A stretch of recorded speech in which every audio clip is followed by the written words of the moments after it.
Cada vez es más común ver espacios abiertos, pero no siempre queremos todo completamente integrado.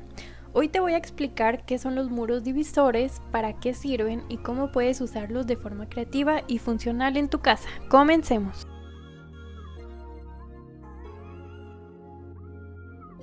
Los muros divisorios son elementos que separan espacios sin necesidad de construir paredes tradicionales.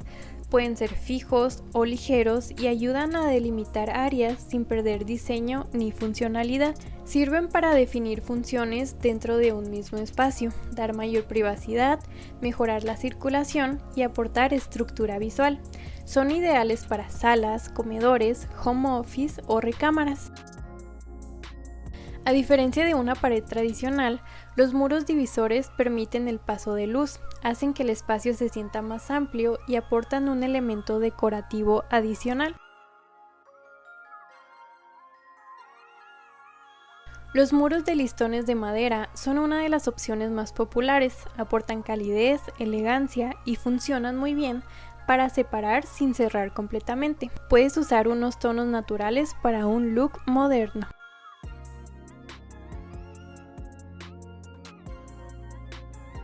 El vidrio es ideal si quieres dividir espacios sin perder la luz natural. Puede ser transparente, esmerilado o con herrería para un estilo más industrial. Algunos muros divisores también cumplen otra función, como libreros, muebles de almacenaje o paneles con nichos decorativos. Puedes combinar diseño y practicidad.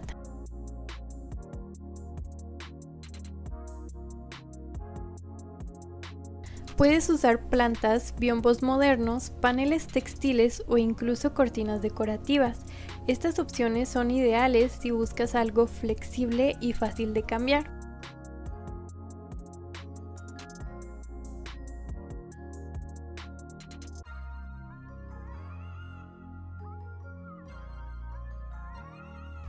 Antes de elegir, considera la función del espacio, la cantidad de luz natural y el estilo de tu casa. Un buen muro divisor debe integrarse, no competir con el diseño.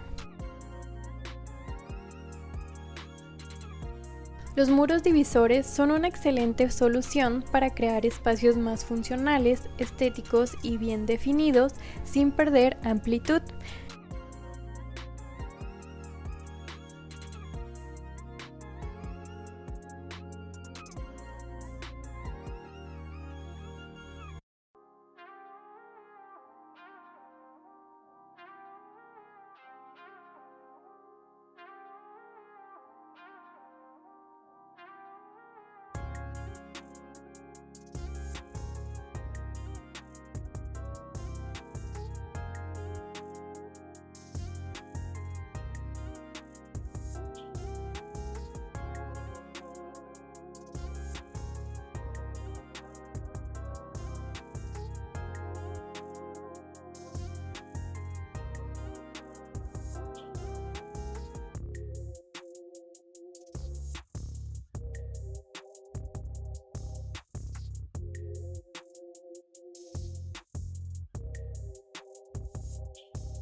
Gracias por ver este video, no olvides dejar tu comentario y tu like.